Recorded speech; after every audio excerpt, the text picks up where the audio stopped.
L'école d'abord. Pour tous les enfants différents. Pour notre futur. C'est l'école d'abord. Ouais, nous on veut l'école d'abord. L'école d'abord. Bienvenue dans le podcast L'école d'abord. Bonjour Élise. Bonjour Élise. Bonjour Samia. Bonjour Élise. Bonjour Élise. Bonjour Samia. Alors, nous avons aujourd'hui une invitée. C'est la toute première invitée de ce podcast dans notre studio d'enregistrement. Donc, nous sommes ravis. Aujourd'hui, nous allons parler des enfants différents. Alors déjà, je tiens à préciser que tous les enfants sont différents. Et après, évidemment, il y a des enfants qui ont des besoins particuliers, plus ou moins prononcés. Et donc, c'est pour ça que nous avons fait appel à Samia, qui est une spécialiste, qui va vous expliquer tout ça. Nous allons parler notamment des neuroatypies. Et déjà, Samia, est-ce que tu veux bien te présenter ? Oui, merci et merci pour votre invitation. Je suis très heureuse d'être avec vous. Donc, je suis Samia Figère. J'ai créé ma société à contresens, justement pour sensibiliser, pour faire de la formation et de l'accompagnement, que ce soit dans les écoles, dans les entreprises privées, auprès des parents, sur tout ce qui est en effet neuroatypisme. C'est-à-dire que je vais leur parler beaucoup de troubles 10, du TDAH, mais aussi d'autres troubles qui ne sont pas forcément donc considérés comme des handicaps, comme le haut potentiel intellectuel ou l'hypersensibilité. Et alors, quel est ton parcours ? Alors en fait, j'ai débuté ma carrière il y a donc 23-24 ans de cela, en tant que professeur des écoles, et notamment dans les classes spécialisées. Et donc c'était vraiment super parce que c'est vraiment là que j'ai quand même commencé à découvrir ces élèves à besoins particuliers. C'était génial. Et donc j'ai eu envie de me spécialiser un petit peu là-dedans aussi. Mais j'avais envie d'explorer aussi tout ce qui était adolescence avec l'orientation et les adultes avec l'insertion professionnelle et toujours avec ce fil conducteur de l'inclusion. C'est-à-dire comment on prend en compte ces neuroatypismes lorsqu'on est un adolescent et qu'on doit s'orienter ensuite, faire des choix après le bac ou même peut-être avant pour une réorientation précoce. Et donc quand on est adulte aussi, qu'on est déjà installé dans son travail ou parfois ça se passe mal ou on a peut-être besoin de faire aussi des bilans de compétences pour comprendre. Moi je trouve ça très important en fait lorsqu'on est neurodivergent de prendre en compte cet aspect atypique de notre fonctionnement, justement pour pouvoir se réorienter, être plus mobile et ne pas reproduire les mêmes erreurs. Donc dans tout ce qui est bilan de compétences aussi, je prends en compte ces neuroatypismes et j'aide les personnes finalement à trouver vraiment leur voie par rapport à ce qu'ils sont et non pas eux finalement s'adapter à leur travail, mais trouver un travail qui est adapté à eux. Et autant aussi bien pour les adolescents dans l'orientation que pour les enfants à l'école, comment on peut les aider à être bien aussi dans le cadre scolaire. C'est vrai qu'on parle, et d'ailleurs on va parler beaucoup des enfants, mais il y a les adultes et il y a les professeurs, puis il y a les parents qui aussi parfois peuvent avoir des neuroatypies, qui, si certains nous écoutent et justement se posent des questions sur leur propre profil en tant qu'adulte, parce qu'il y a des personnes qui sont jamais diagnostiquées ou très très tard, eh bien je pense que tout ce qu'on va vous donner comme information et que Samia va vous détailler peut aussi vous concerner finalement. Oui, tout à fait. Là, on va parler plus particulièrement en effet des enfants, de leur prise en charge, mais avec les adultes, il y a aussi des tas de choses à faire. C'est pas parce qu'on n'a pas été détecté quand on était enfant que lorsqu'on est adulte, finalement, il n'y a plus rien à faire. C'est jamais trop tard. Et au contraire. Et puis les signes, j'imagine, les signes qui sont valables de repérage, qu'on va donner notamment pour les parents et pour les enseignants, comment on repère finalement ces neuroatypies. On dit neuroatypie ou neuroatypisme ? Alors les neuroatypismes, oui. D'accord. Qui est un enfant neuroatypique. Donc j'imagine que les signes dont on va parler tout à l'heure qui permettent de repérer ces neuroatypismes sont aussi valables quelque part pour les adultes, même si j'imagine que c'est un peu différent, mais ça peut mettre un peu la puce à l'oreille si on se reconnaît complètement dans un des troubles qu'on va évoquer. Oui, tout à fait. Ça évolue de toute façon. Et ce qui est assez drôle finalement et qui est beau, c'est que très souvent, des adultes qui n'ont pas été détectés quand ils étaient plus jeunes, en fait, c'est via leur enfant. Qui se disent, mais attends, mais moi, j'étais comme ça, moi aussi, mais ça, c'est exactement ce qui m'arrivait. Mais donc, en grandissant, forcément, on s'adapte, parfois même on se suradapte, malheureusement. Mais souvent, ils reconnaissent leurs propres symptômes chez leur enfant et c'est ça qui leur fait dire, bon, voilà, maintenant, c'est vrai que les choses ont quand même évolué et peut-être que j'avais ça aussi. Ben oui. Et c'est génial. Parce que c'est héréditaire ? Ça peut, oui. Ah oui, d'accord. Il peut y avoir des facteurs génétiques. Tout à fait. Ok. Donc effectivement, donc vous, adultes qui nous écoutez, si jamais vous vous sentez concerné, n'hésitez pas à aller vous diagnostiquer si vous pensez que ça peut vous faire du bien, parce que parfois ça fait du bien de poser un diagnostic. C'est ça. Des fois, juste de savoir, de se dire, mais voilà, je me suis toujours senti différent, je me sentais pas bien, je sais pas ce qui clochait. Quand le diagnostic arrive, c'est juste pour certains la délivrance de dire, voilà, en fait, je comprends. Ok. Alors, est-ce que tu veux bien maintenant nous détailler en fait ce qu'on appelle les fameux 10 ? Oui, alors il y a 6, 10 plus particulièrement. Donc on va parler de la dyslexie, qui est un trouble du langage écrit. Alors souvent on dit ce sont des difficultés de lecture. C'est beaucoup plus vaste que ça, et comme tous les troubles 10, c'est la façon, j'allais dire édulcorée de parler, mais il y a quand même des répercussions sur beaucoup d'autres choses que la lecture. C'est souvent associé à la dysorthographie, souci avec l'orthographe, la dysgraphie aussi, qui est tout ce qui est problème avec le graphisme, la dyscalculie, qu'on appelle maintenant trouble de la cognition mathématique, parce que justement on englobe aussi les problèmes, ce n'est plus que simplement les opérations. Il y a de la dyspraxie, ça c'est un trouble de la coordination motrice, c'est vraiment un enfant qui va avoir des soucis avec son corps, sa motricité, et la dysphasie, ça pour le coup c'est un trouble de tout ce qui est oral, aussi bien expressif que réceptif, ça peut dépendre des enfants, parfois c'est mixte. Mais et est-ce que donc les 6, 10 que tu viens d'énumérer sont considérés comme un handicap ? Tout à fait, oui. Maintenant on considère aussi que le TDAH, donc le trouble de l'attention avec ou sans hyperactivité, fait aussi partie de ces troubles 10, bon, même ça commence pas par 10, mais on le considère aussi... En termes de repérage pour ces différents 10, comment ça se passe en fait à l'école, on va dire surtout ? Alors, en fait, tout va dépendre du trouble, parce que chaque trouble a forcément des caractéristiques plus ou moins différentes. Certains, il y a des choses qui se ressemblent, d'autres pas forcément, mais dès la maternelle, on peut déjà commencer à voir, même si on ne va pas forcément poser le diagnostic de, par exemple, dyslexie. Notamment parce que pour qu'il y ait un diagnostic, déjà, il faut qu'il y ait un écart par rapport à la norme sur du long terme. C'est pas en quelques mois qu'on va dire « Ah oui, il y a un trouble ». Non, ça peut être juste un retard. Donc on essaie de compenser, on essaie d'aménager, et à partir de là, on voit si ça se poursuit. Là, oui, on peut se dire « Il y a peut-être un petit souci ».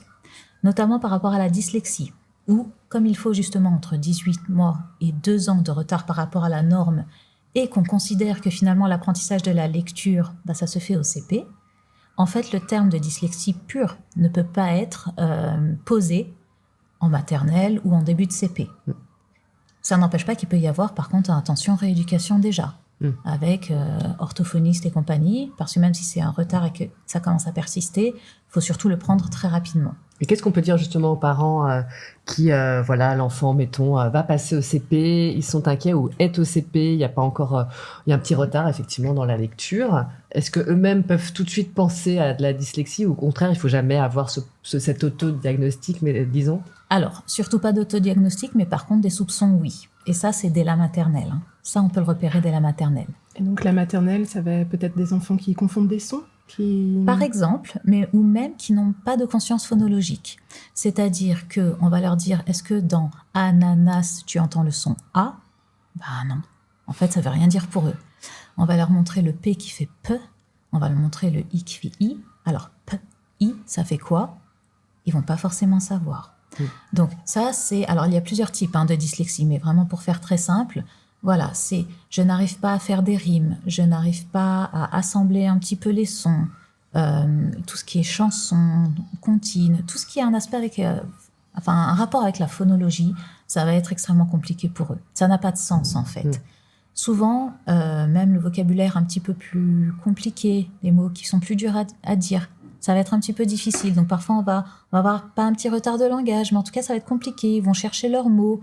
En tout cas, on voit quand même déjà qu'il y a des petites différences par rapport aux autres. Mais donc, si un parent se rend compte de ça, on va lui conseiller plutôt d'aller voir le professeur avant d'aller voir un orthophoniste ou un médecin. Alors déjà, voilà, l'enseignant doit se dire, quand je fais les exercices de conscience phonologique, alors pas en petite section, bien entendu, parce qu'il commence à apprendre, mais si vraiment on voit, fin de moyenne section, grande section, on travaille toute l'année, que cette conscience phonologique ne vient pas du tout, c'est-à-dire qu'il n'y a pas du tout de progrès, peut-être là, on peut se poser une petite question, dire aux parents, c'est peut-être pas ça, mais pourquoi pas ne pas aller chez l'orthophoniste faire un bilan orthophonique. Au pire, ça montrera, Que tout va bien. Mieux, même, c'est-à-dire ça montre rien, mais ce sera pas une perte de temps parce que ça prouvera que, voilà, au moins, on s'est penché sur le souci et on a vu, et il y a une trace que, attention, là, on avait quand même repéré quelque chose. Et dans certains cas, ce qui arrive quand même assez souvent, l'orthophoniste dit, bon, en effet, on peut pas dire que c'est de la dyslexie, hein, comme je le disais, mais bon, il y a un petit retard, il y a des petites choses à améliorer quand même. Là, peut-être qu'il a besoin d'un petit coup de pouce, justement, pour pas prendre de retard, pour pas que ça s'aggrave. Et on va faire quelques petites séances, justement, pour le remettre un petit peu à flot. Ça peut se faire, hein, dès la maternelle, il n'y a aucun souci, au CP aussi. Et voilà. Et ça peut évoluer vers quand même, malheureusement, un 10 par la suite, ou pas, ou si c'est diagnostiqué comme n'étant pas un trouble 10 en maternelle, ça ne sera jamais? Alors après, ça dépend de quel stade en était l'enfant. Est-ce que, oui, ça peut finalement être un trouble 10 qui n'a pas été détecté? Peut-être aussi, parce que, en fonction du bilan, de comment ça s'est passé, de comment était l'enfant ce jour-là. Bon, a priori, il y a quand même des signes. Hein. Mais si vraiment les difficultés persistent, CP, CE1, que l'enfant n'arrive toujours pas à lire ou autre, ou c'est peut-être qu'il a un autre trouble aussi. Oui, c'est ça. Donc, quoi qu'il se passe, si on voit que le retard se creuse et qu'il n'y a pas de progrès malgré tout l'effort que fait les enfants, là, il faut se poser des questions et faire peut-être d'autres bilans, peut-être neuropsy ou autre, voir est-ce qu'il n'y a pas un TDAH, peut-être qu'il n'y a pas justement une dysphasie aussi, puisque la dysphasie, c'est un trouble du langage oral, mais qui a même des répercussions, étant donné que si c'est une dysphasie qui est expressive, l'enfant va avoir du mal à parler. Donc pareil, tout ce qui est phonologie, c'est quand même compliqué. Mais c'est quoi la différence entre dyslexie et donc dysphasie? Alors, la dyslexie, c'est vraiment un problème au niveau de « je n'arrive pas à comprendre comment fonctionne la lecture, je ne vais pas réussir à décoder et donc à comprendre le sens derrière, parce que pour moi, les sons n'ont pas de... les lettres, je n'arrive pas à comprendre quelle lettre fait quel son. » D'accord. Voilà, il n'y a pas de lien par rapport à tout ça. Le dysphasique, c'est vraiment au niveau oral de l'expression, donc je n'arrive pas à parler correctement, je n'ai pas le vocabulaire, je n'ai pas les mots, ou j'ai mon propre petit jargon, notamment donc en maternelle, ou réceptive, c'est-à-dire les personnes me parlent, mais je ne comprends rien. Ah, ok. Ça doit être plus dur à diagnostiquer, non? Alors, quand ils sont petits, oui, parce qu'on se dit, bon, des fois jusqu'à l'entrée en maternelle en plus, c'est vrai que certains enfants ont un petit retard comme ça, ou... parce que il y a peut-être pas assez de stimulation à côté. Et à la maternelle, on voit que vers 3 ans, hop, ça se déclenche parce que justement, ils sont en contact avec beaucoup de paroles, beaucoup de communication. Et là, oui, ça se déclenche. Pour certains, ça se déclenche pas. Et c'est là qu'il faut aussi quand même commencer un petit peu s'inquiéter, parce qu'un enfant qui n'arrive pas à faire des petites phrases, dont le vocabulaire n'évolue pas, malgré l'école, où les situations de communication sont quand même en fait hyper prégnantes, c'est qu'il peut y avoir peut-être un petit souci. Et qu'en est-il des enfants bilingues?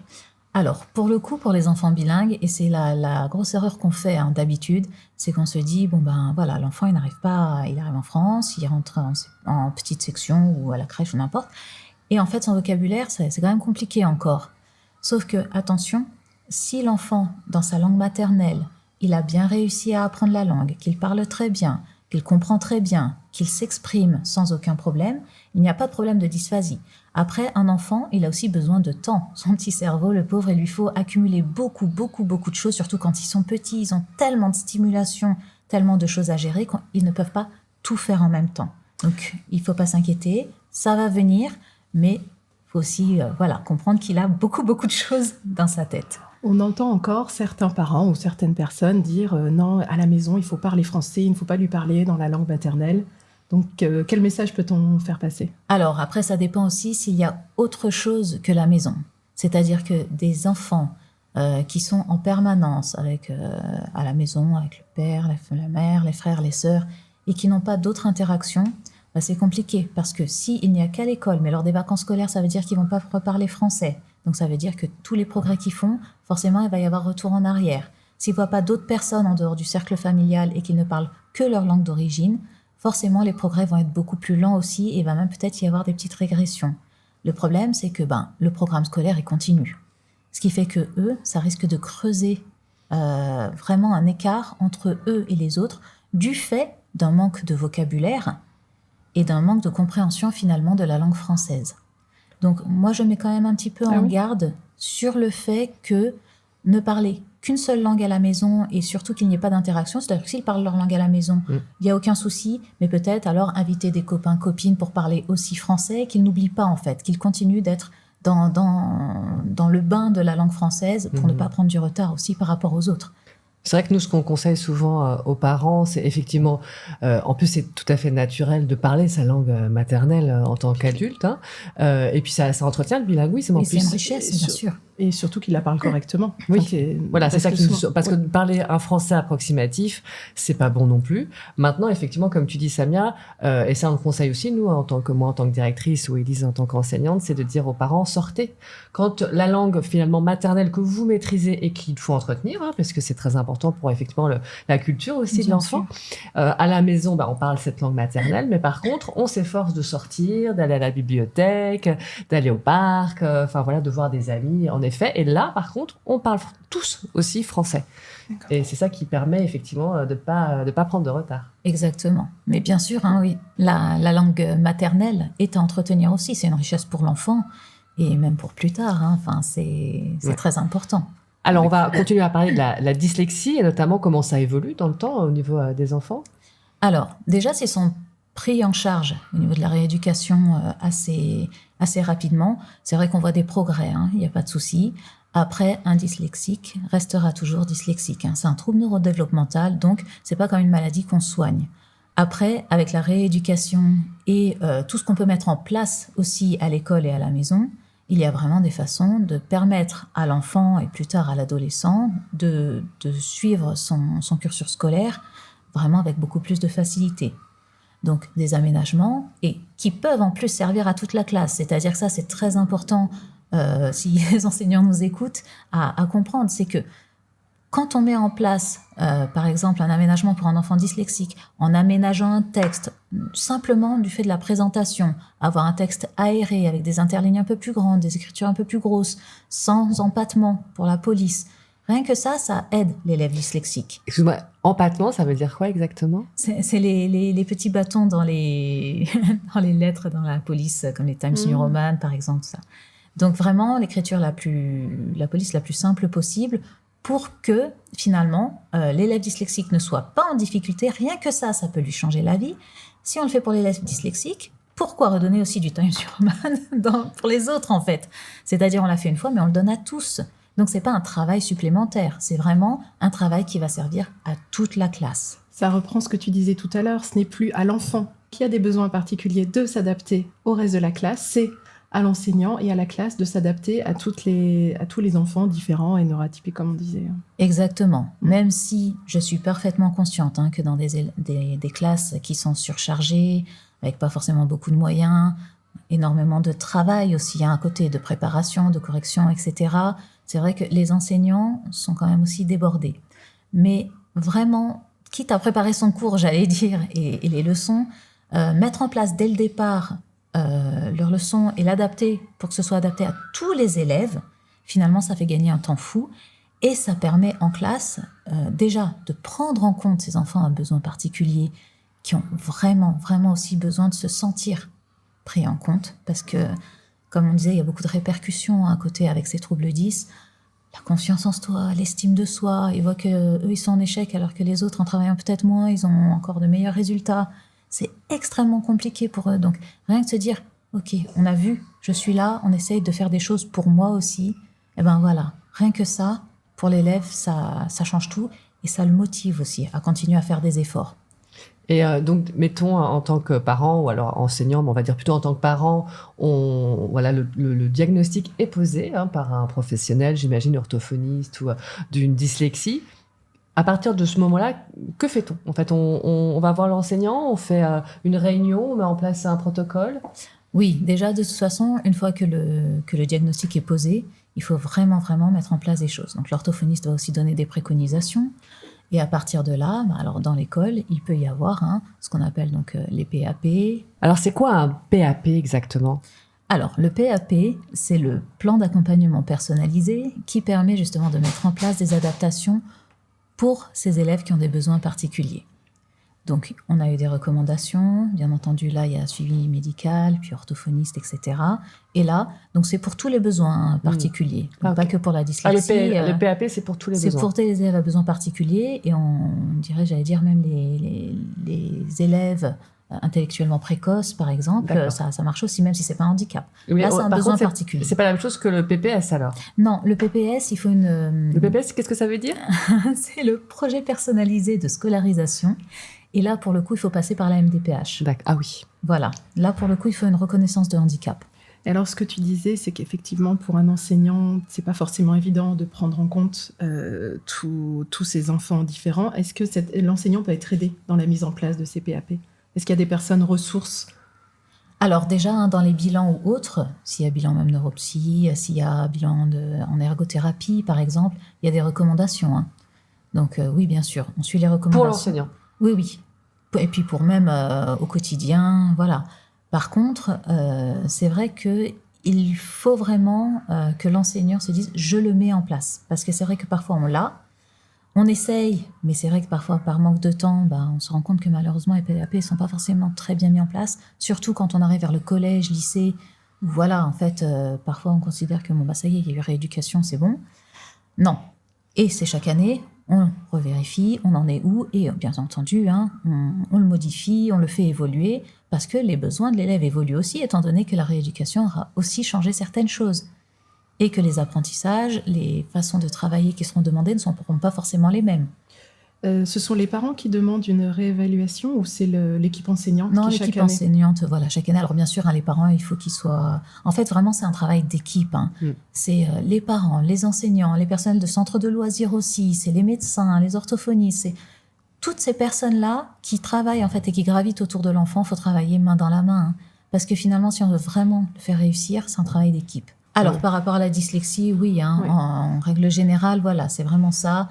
Adapter vraiment les documents, surtout passer par l'oral, puisque l'élève, en fait, finalement, même lire les consignes, c'est plus compliqué pour lui, puisque la lecture sera compliquée. Soit demander à l'élève d'à côté de lui relire la consigne, soit la dire oralement, répéter un petit peu. Voilà, rien que ça, déjà, ça peut changer les choses, parce que son attention va être concentrée sur le travail à faire, et pas sur j'essaye de décoder, de comprendre quelle est la consigne déjà. Une fois qu'il aura fini la consigne, il n'aura plus de ressources attentionnelles pour le travail, à proprement parler. Donc, on enlève tout ça qui finalement n'est pas nécessaire, puisque tout ce qu'on veut, c'est qu'il comprenne cette consigne pour pouvoir faire l'exercice.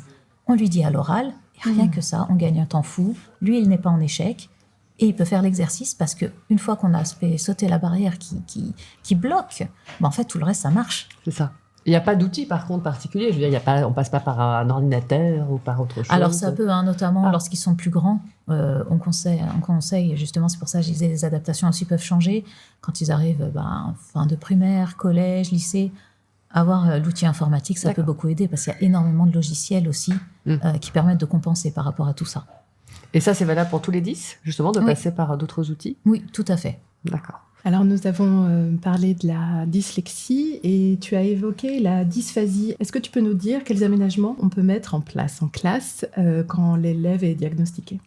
Alors, ce qui est très, très important à retenir, surtout pour la dysphasie, s'il y a un conseil, c'est, voilà, au niveau de l'oral, on sait que ça ne va pas, donc on va passer par l'écrit. Mais l'écrit, ça peut être plein de choses. Et notamment, par exemple, quand on est, aussi bien que ce soit à la crèche, en maternelle, même un peu plus grand, les pictogrammes. Des images. Les images, en fait, ça va les aider au moins à s'exprimer parce qu'il y a énormément de frustration, surtout de plus ils grandissent, plus c'est compliqué de pouvoir s'exprimer. Donc rien que par exemple, ça, je l'ai déjà vu en classe, j'ai envie d'aller aux toilettes, je veux faire pipi, il ne sait pas le dire, il n'arrive pas à l'exprimer. Résultat, il ne dit rien. Et c'est un enfant qui va faire pipi en classe.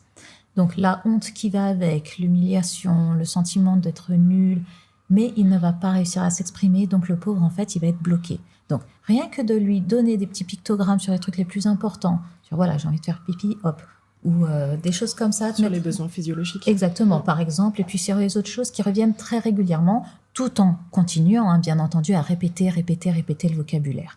L'idée, c'est de mettre le plus possible de situations de communication en place, avec les gestes, avec les pictogrammes, avec même quand on donne une consigne, découpe. Alors on lui dit, alors tu vas découper, et en même temps, on lui montre la petite image des ciseaux. Et avec écrit sur le pictogramme, découpe. C'est-à-dire que même la maternelle, il faut ça. Il faut les lettres, il faut l'écrit pour qu'ils rentrent dans la lecture quand même. Il faut l'image pour qu'ils comprennent bien. Et il faut la parole pour que lui aussi l'intègre, cette parole. Et à force de découpe, ça va venir. Il faut beaucoup de répétitions, il faut qu'il intègre tout ça. Quand on est dysphasique, on peut entrer dans le langage écrit sans avoir pu entrer dans le langage oral? Alors, bien entendu, l'apprentissage de la lecture va être plus compliqué aussi, toujours pour cette question de conscience phonologique, ou si l'enfant comprend mal, entend mal, n'a pas le vocabulaire, a du mal avec la syntaxe aussi, ne comprend pas trop les intonations, le point, la virgule, etc. Ça va être plus compliqué. Mais c'est une manière de rentrer dans l'écrit, et puis les images qui aident. Et après, il y a cette reconnaissance aussi des mots. Au niveau orthographique, la reconnaissance des mots qui va venir et qui va permettre de comprendre à l'enfant aussi de quoi on parle. Et comment évolue la dysphasie en grandissant, fin d'école élémentaire, collège, lycée? Comment effectivement on aide un enfant dysphasique? Et ça va être toujours avec des pictogrammes ou justement un outil Alors on peut continuer avec les pictogrammes, et puis notamment pour tout ce qui est emploi du temps, parce que ça les rassure aussi, parce que tout ce qui est perception du temps dans ces cas-là, c'est aussi très compliqué, avant, après, ce matin, cet après-midi. Donc c'est très anxiogène pour eux. Donc rien que leur donner un emploi du temps pour qu'ils puissent se situer. Et avec le pictogramme, oui, bien sûr. Après, plus on va aller dans les grandes classes, plus il y aura de leçons avec des vocabulaires, etc. Donc, par exemple, on va pouvoir donner des frises chronologiques, des cartes mentales, où il y aura moins de texte, mais où finalement, l'idée sera vraiment là. Donc, ils auront toutes les notions, mais avec beaucoup moins de mots. Et puis, à chaque fois, donc on répète, et à chaque fois que le vocabulaire est acquis, on va encore plus loin. Et en tant que parent, j'imagine, surtout, on ne s'acharne pas à faire apprendre une leçon, on essaie de trouver d'autres moyens si on a conscience effectivement que son enfant, ceci dit, c'est valable aussi pour les enfants, quels qu'ils soient, mais un enfant dysphasique notamment, j'imagine que faire réviser les leçons, etc., préparer un contrôle, un DST, que sais-je, ça doit être quand même assez compliqué et il faut peut-être éviter de s'acharner. Alors, de toute façon, en grandissant quand même, normalement, il y a eu la rééducation, parce que la dysphasie, on peut quand même le voir malgré tout très tôt quand on voit que fin de maternelle, ils n'arrivent toujours pas. Donc, normalement aussi, on le repère quand même très tôt. Et il y a rééducation. Mais quoi qu'il se passe, oui, passer par tous les canaux possibles et imaginables. L'audition, la vue, on regarde des films. On varie les contextes pour que justement toutes ces expériences différentes, finalement, fassent apprendre à l'enfant et qu'il mette en lien, finalement, tout ce qu'il a appris et qu'il arrive à retranscrire. On a dit qu'il y avait 6 10. On a évoqué 2 10 pour l'instant. Oui, en sachant que la dysorthographie, c'est vrai que c'est souvent associé à la dyslexie, puisque s'il n'y a pas de conscience phonologique pour écrire, la dictée ou autre, c'est pareil. Donc là, je conseille vraiment tout ce qui est dictée à trous, par exemple, faire écrire le moins possible. On veut savoir justement si l'élève sait accorder, s'il sait mettre des S, s'il sait mettre ENT. En fait, on écrit toute la phrase et simplement le mot qu'il faut accorder. On laisse que ça à écrire pour que l'élève se concentre bien sur, c'est ça l'objectif pédagogique et je montre que ça, je sais le faire, par exemple. Alors, autant la dysphasie, on peut se rendre compte dès la maternelle, la dysorthographie, comme tu disais qu'il fallait qu'il y ait un retard de 18 à 24 mois, c'est ça? Oui. La dysorthographie, elle va plus être repérée en fin d'élémentaire. Souvent un peu plus tard quand même. Alors, pas fin d'élémentaire, parce que c'est vrai que comme lecture-écriture, c'est quand même très lié, on peut vraiment s'apercevoir des choses. Et surtout, si l'élève n'arrive pas à comprendre les sons, on va bien se dire que quand il y a des petites dictées, même en maternelle, de syllabes, souvent en grande section, il commence à faire alors le S avec le A, ça fait quoi? Et on essaye de faire deviner un petit peu. Donc ça, on le voit bien que si S-A, c'est pas compris et que l'élève n'arrive pas trop à écrire le S et le A, il peut y avoir des signes avant-coureurs. Après, il y a aussi tout ce qui va aussi un petit peu avec, c'est-à-dire la dysgraphie. Donc, ce souci avec l'écriture, où l'écriture est souvent illisible, saccadée, qu'il n'y a pas de ponctuation, les interlignes ne sont pas repérées. Ça peut se voir aussi relativement vite, parce que dans les petites classes comme ça, on fait beaucoup de graphismes. Et quand on voit que l'élève ne comprend pas, en fait, ce qu'est une lettre, comment tracer une lettre, ça doit mettre la puce à l'oreille aussi. Et on peut l'aider par rapport à ça dès la maternelle. C'est-à-dire que déjà, utiliser tout ce qui est la mémoire kinesthésique, en faisant tracer dans le sable, par exemple, avec la pâte à modeler. Alors je ne sais pas si vous connaissez le petit chien Jeannot, c'est génial. C'est un dessin, en fait, d'un petit chien, il a la balle il a le dos qui est tout droit, il a sa queue qui est, en fait, c'est un trait, mais oblique. Et en fait, passer par le concret, pour ces élèves, ça marche beaucoup mieux. Donc, au lieu de lui dire, bah voilà, tu vas faire un A, donc un A en bâton, tu vas faire la queue du chien, tu fais le nez du chien, et puis tu fais le dos du chien. Et rien que ça, en fait, l'élève, il arrive à comprendre. Parce que c'est concret pour lui. Il n'est pas en train d'écrire une lettre, en fait, il est en train de dessiner la lettre. Et tout ça, c'est des petits déclics qui vont arriver comme ça et qui vont faire que petit à petit, le dysgraphique aussi va pouvoir rentrer dans l'écriture. Et en général, les enfants ont plusieurs 10 ou un seul? Souvent, hein. En général, on dit qu'il y a quand même environ, alors attention aux statistiques, mais environ 40% d'enfants qui sont multi-10. Ah, d'accord. Oui, donc ça s'accompagne souvent à plusieurs troubles. Oui. Okay. J'aimerais que l'on parle maintenant de la dyscalculie.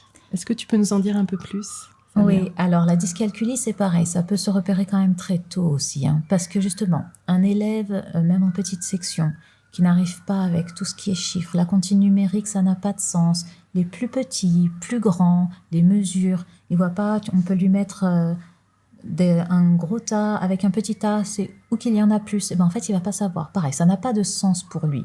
Plus tard, pareil, la lecture de l'heure, tout ce qui est comptage de la monnaie, ça va être très compliqué aussi. Parfois, ça va être la logique mathématique aussi qui va être impactée. Donc, c'est vrai que c'est des élèves où finalement, en gros, les chiffres, ça n'a pas de sens. Ça a des répercussions aussi au niveau tout ce qui est spatial, la latéralisation, droite, gauche.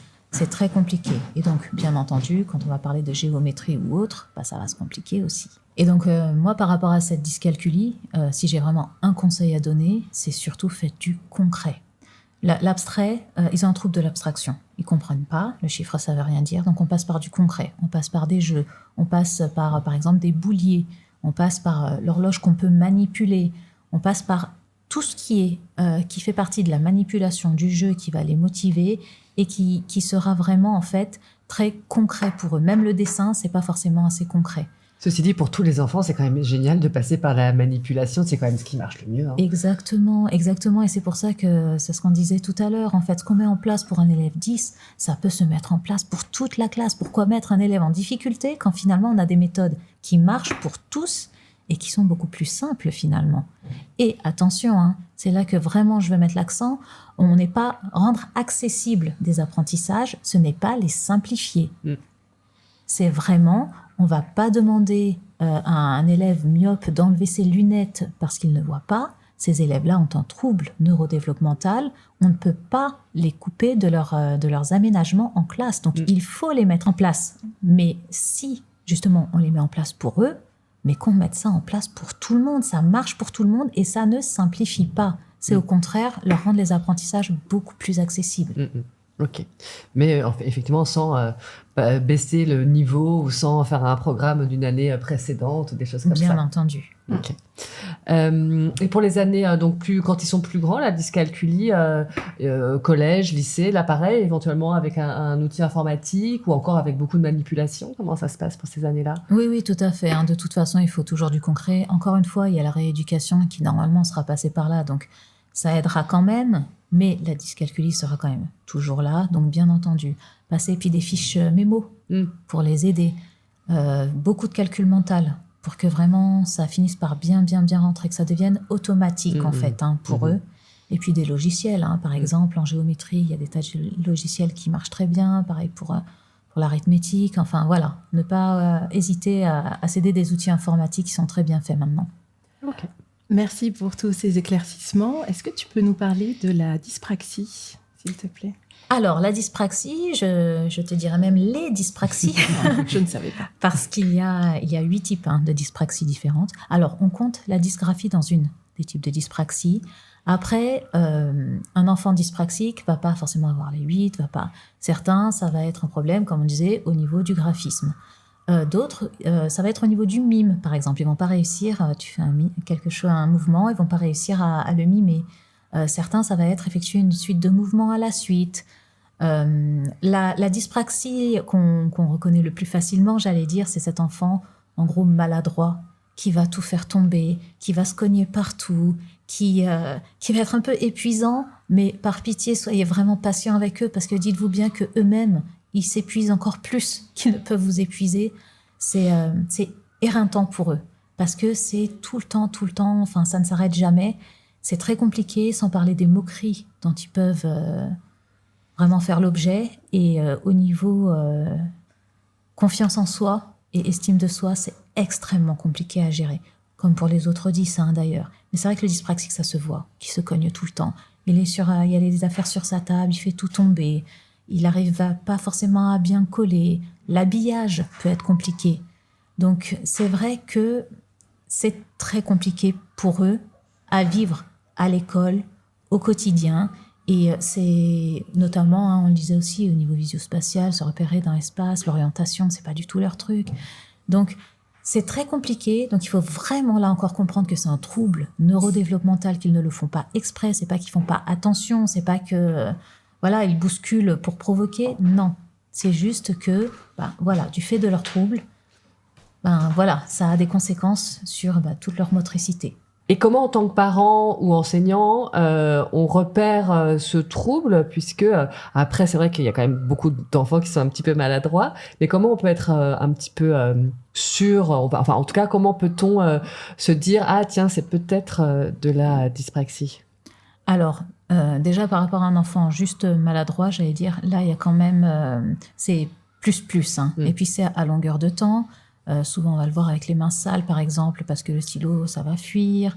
Même en tant qu'adolescent, parfois, elle va pas réussir à coller, il va pas réussir à faire ses lacets, couper sa viande. Les gestes avec les couverts, ça va être compliqué. Renverser de l'eau dans son verre, il va y en avoir partout.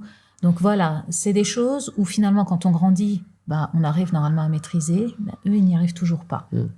Ce genre de choses. Et puis oui, cette énorme maladresse par rapport à tout qui va le poursuivre et qui va avoir aussi des conséquences, je dirais même au niveau psychologique. Là, c'est vraiment le mal-être. D'accord.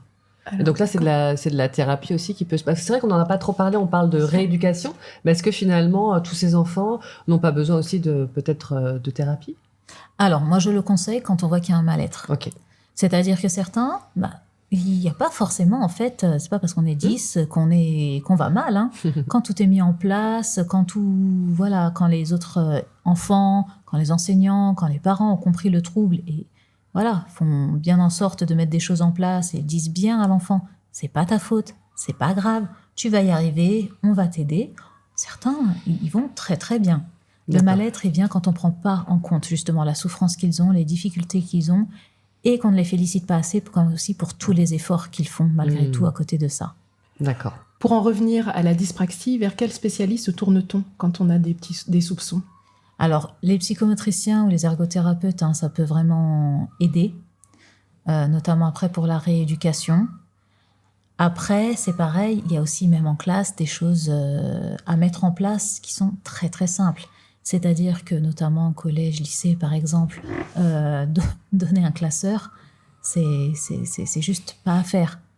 On prend plusieurs cahiers, des cahiers de couleurs différentes pour permettre à l'élève de s'organiser, de comprendre déjà rien que par un code couleur. On va plutôt donner des photocopies qu'on va coller dans le cahier plutôt que de faire recopier alors que l'écriture sera peut-être parfois illisible et qu'il n'arrivera peut-être même pas à se relire tout seul. Ou s'il arrive à écrire, peut-être que justement il n'aura pas écrit les bonnes choses du fait de ces allers-retours avec les yeux entre le tableau par exemple et la feuille où il doit écrire et finalement ça va être déformé. Donc rien que donner une photocopie du cours et la coller dans un cahier plutôt que de faire écrire sur une feuille et de mettre dans le classeur avec les différents intercalaires et tout, rien que ça, c'est énorme. Après, c'est pareil, on dit à l'élève, non, tu gardes pas ta trousse, ton cahier, ton ceci, ton cela, le stylo dont tu as besoin, le cahier dont tu as besoin, point final. Et on n'est pas obligé, justement, ça évite de tout faire tomber par terre, ça évite de grosses catastrophes, malgré tout. Ok. Et dans les plus petites classes, quels aménagements proposes-tu? Alors, dans les plus petites classes, moi, je dirais surtout attention aussi aux activités sportives, déjà, parce qu'il y a aussi une question de sécurité, vu qu'ils ne contrôlent pas encore complètement leur corps, ou s'il y a, par exemple, piscine, ou s'il y a des classes de neige. Attention à ces sports qui peuvent être un peu dangereux pour un enfant dyspraxique, et notamment, je dirais, par rapport à la piscine, si c'est un enfant qui a justement une dyspraxie d'habillage et qui a des problèmes pour s'habiller, se déshabiller, on anticipe. C'est-à-dire, on lui fait mettre son maillot avant. Pour les vêtements, et ça c'est valable au quotidien pour tout, enfin voilà, pour même les parents, ils achètent plutôt des pantalons à élastique plutôt qu'avec des boutons, des chaussures à scratch plutôt qu'avec lacets. On met un petit pompon au bout du zip pour que l'enfant arrive à l'attraper, à monter, à descendre. C'est des choses toutes bêtes, mais qui leur changent la vie. Une petite serviette en microfibre plutôt que la petite serviette en coton qui est bien douillette, mais où il faut frotter. Là, la microfibre, ça absorbe. Donc, en fait, on n'a pas besoin de frotter. Donc, quoi qu'il se passe, l'élève ne se rhabillera pas en étant mouillé en sortant de la piscine. Donc, voilà, c'est ce genre de petites choses qui est pareil pour les shampoings ou les gels douche. On prend plutôt à pompe plutôt que de la mettre là où ils doivent renverser parce que sinon, à chaque fois, c'est toute la bouteille qui est renversée. Alors que pompe, une fois, deux fois, c'est bon. Et il n'y a pas de gâchis et l'élève peut se laver, l'enfant. Ça, c'est valable pour l'école, mais aussi vraiment beaucoup pour la maison. Bien sûr. Ça, c'est vraiment à tout niveau. Ok. On aborde peut-être les TDAH, qui sont donc un 10, si j'ai bien compris. Alors maintenant, ça fait partie en effet de ce qu'on pourrait appeler les troubles 10. Donc c'est troubles de l'attention avec ou sans hyperactivité. Et là encore, on pourrait dire que ce n'est pas le TDAH, mais les TDAH. Parce qu'en fait, il y a plusieurs caractéristiques et donc 3 façons d'être détecté TDAH, on va dire. La première, c'est s'il y a hyperactivité, impulsivité. Bon, ça se repère quand même assez facilement. L'élève, il bouge tout le temps, il saute partout, il est monté sur ressort. Un enfant m'avait dit très justement, mais Samia, moi j'ai des cactus dans les fesses. C'était super mignon et en fait, c'était tellement ça, quoi. Donc ça, c'est vraiment le premier. Il y a tout ce qui est inattention. Attention, mais alors plus avec ça, parce qu'en fait, on le détecte très, très difficilement. Parce qu'on a l'impression que c'est un enfant qui est dans la lune, qui ne veut pas écouter, qui ne s'intéresse pas. Mais en général, il ne fait pas de bruit, il embête personne, donc il n'est pas fauteur de troubles dans la classe. Donc voilà, c'est juste que bon, allez, il est dans la lune, concentre-toi, mais en fait, il y a peut-être autre chose derrière. Donc attention, quand vous voyez un enfant qui est trop dans la lune, qui n'écoute pas forcément, qui oublie très vite, ça rentre d'une oreille, ça sort par l'autre, tout de suite, et on a beau lui répéter, ça continue. Attention, est-ce qu'il n'y a pas un trouble de l'attention là-dedans ? Et donc ça, c'est vrai que très souvent, on passe à côté. Et le troisième, c'est malheureusement la combinaison des 3. Hyperactivité, impulsivité et inattention. Et là, il faut vraiment, comme pour les autres d'ailleurs, mais prendre en charge le plus vite possible pour aider vraiment ces enfants à... Et ce sont ces enfants-là dont on a souvent entendu parler, qui sont médicamentés, parce que je pense à la Ritaline, notamment. Exactement, ouais. Et c'est encore pratiqué, c'est encore utile, en fait, quelque part, aujourd'hui ? Ah, tout à fait. Okay. Et ça peut même changer la vie. D'accord. Alors, attention, je ne dis pas Ritaline en première intention, parce que avant la médication, il y a quand même beaucoup de choses qui peuvent se tester, et il ne faut pas se ruer dessus. Par contre, et là, c'est vraiment un message aux parents, déculpabiliser. Si tout ce qui a été mis en place à l'école, à la maison, s'il y a de la rééducation qui est pratiquée et qu'on voit que l'enfant est en souffrance extrême, surtout n'hésitez pas à dire peut-être qu'on va passer par la médication. Ça lui change la vie. Et dites-vous bien que en fait le parent dit oui mais je suis un monstre, je mets mon enfant sous médoc pour être tranquille.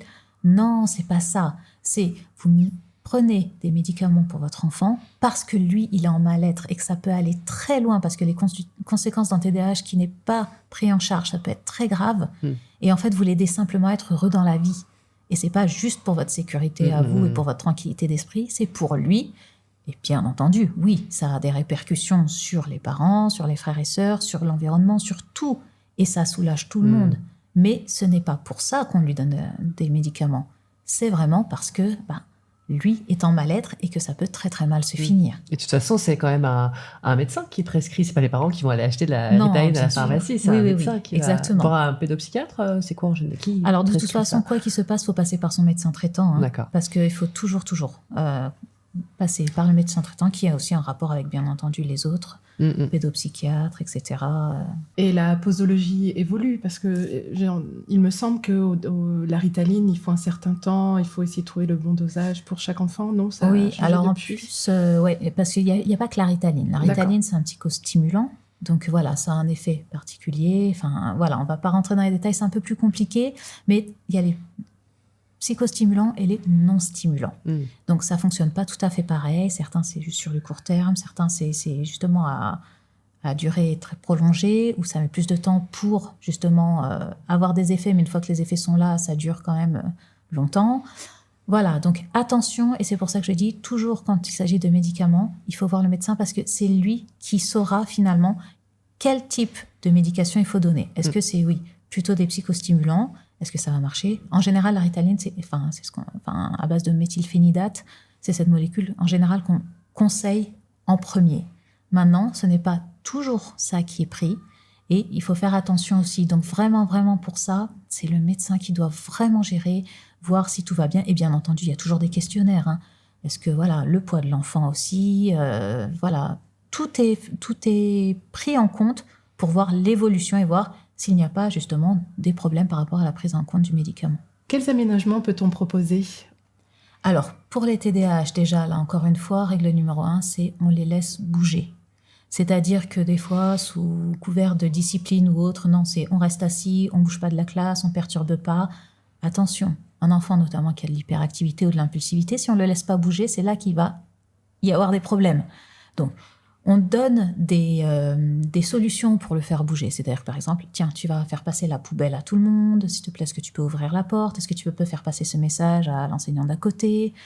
Il y a aussi des tas de choses. On parle beaucoup de classes flexibles maintenant, et c'est absolument génial. Parce que c'est, par exemple, on va prendre comme les petits ballons lorsqu'on accouche. Ces petits ballons-là, sous les fesses, ils peuvent sautiller dessus. Mais en plus, comme c'est dans un périmètre restreint, ils embêtent personne, ça fait pas de bruit. Des petites chaises à roulettes, des élastiques autour des chaises pour pouvoir bouger avec les pieds appuyés dessus et décharger vraiment toute cette énergie. Les squishies, des fidgets comme ça, c'est des petites balles à malaxer où justement c'est que les mains qui bougent, mais ça décharge complètement. Donc voilà, ce genre de choses, des petits coussins à picot qu'on peut mettre sous les fesses aussi pour leur redonner un peu conscience de leur corps. Il y a certains objets qui sont à mâchouiller aussi pour permettre de dégager un petit peu le stress qu'ils ont. Donc, il y a énormément de choses. Le TDAH, pareil, le faire travailler debout. S'il y a par exemple des bureaux ajustables, c'est juste royal parce qu'ils travaillent beaucoup mieux debout.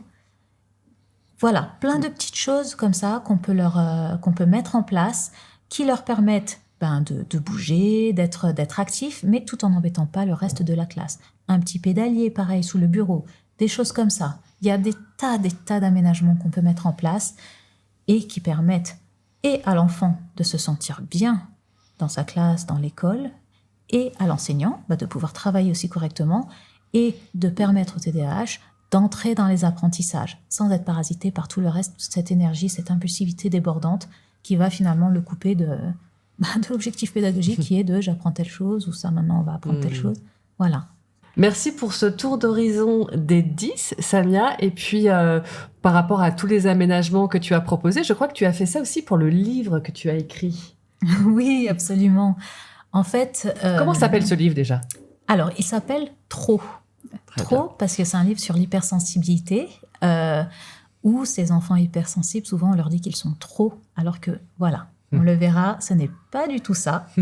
Mais ce livre, je l'ai écrit aussi pour tous les enfants, pour leurs parents, mais surtout en pensant à ces enfants qui sont dyslexiques, qui ont des problèmes des fois à aimer lire, pour ces enfants TDAH qui n'arrivent pas à se concentrer longtemps pour lire.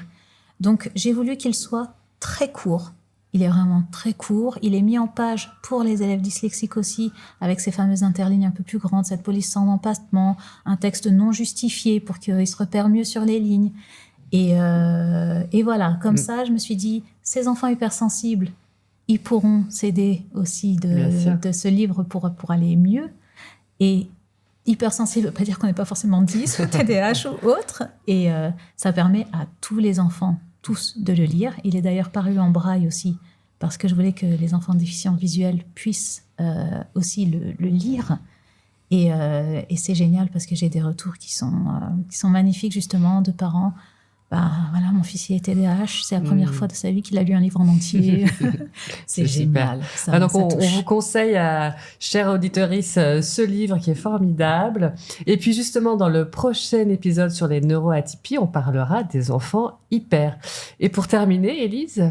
Oui, quand nous avons préparé l'épisode avec Élise, certaines personnes nous disaient qu'on en faisait beaucoup, qu'on s'alarmait beaucoup, qu'il fallait laisser le temps aux enfants de grandir pour apprendre à parler, qu'on voulait que tout se fasse rapidement, mais qu'ils aient le temps de grandir, de parler, d'apprendre à compter, d'apprendre à être autonome, d'apprendre à s'habiller. Et qu'est-ce qu'on pourrait répondre à ces remarques ? Alors, laisser le temps, oui. Ne surtout pas être alarmiste, c'est-à-dire que c'est pas parce qu'un enfant ne parle toujours pas à 2 ans qu'il ne va pas se mettre à parler non plus. Donc, lui laisser le temps, oui. Maintenant, attention. On voit aussi quand même qu'il y a une certaine norme au niveau de la progression des apprentissages. Et comme on le disait, il y a une différence entre retard et vraiment trouble. Donc, quand ce retard devient vraiment trop important, il faut surtout pas attendre trop longtemps non plus, quitte, comme on le disait, à ce que le bilan ne montre peut-être pas grand-chose, mais qu'au moins on sache, plutôt que de laisser se creuser ce retard, et qu'après, le temps de prendre un rendez-vous avec une orthophoniste, on sait que maintenant, des fois, il faut peut-être presque 1 an et demi pour avoir un rendez-vous. C'est pareil avec tous les professionnels de santé. Et au final, donc, ne pas être alarmiste, ne pas aller consulter dès qu'il y a le moindre petit truc, mais quand ça fait quand même 6 mois, 1 an et demi, que les choses n'évoluent pas, qu'on voit que malgré tous les efforts, il n'y a aucune amélioration, moi, je conseille quand même vraiment de consulter, juste pour essayer de voir s'il y a quelque chose à faire ou pas, pour ne pas justement mettre en péril la scolarité de l'enfant. Merci. Et autre élément, certains détracteurs nous disent les 10, on n'en avait pas quand on était petit, qu'est-ce que c'est que cette histoire dyslexie, dyspraxie, ils inventent des 10 pour tout maintenant. Est-ce que ce n'est pas un effet de mode ?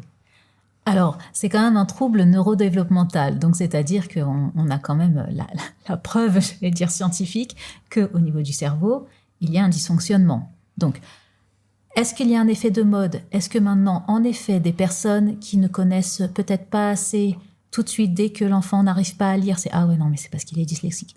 Non, pas forcément. Il est peut-être juste en retard, il a peut-être juste pas eu le déclic encore, c'est pas pour autant qu'il est dyslexique. Certains, c'est juste peut-être qu'il n'y a pas assez de travail derrière non plus, et que, en effet, si on ne travaille pas, on ne progresse pas. Si on n'apprend pas ses leçons, si on ne fait pas des exercices, si on n'acquiert pas d'automatisme, forcément, on va prendre du retard.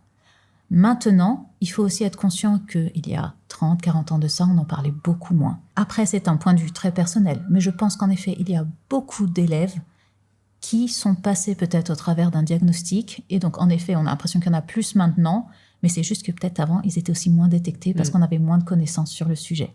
Mais oui. Eh bien, merci pour toutes ces informations.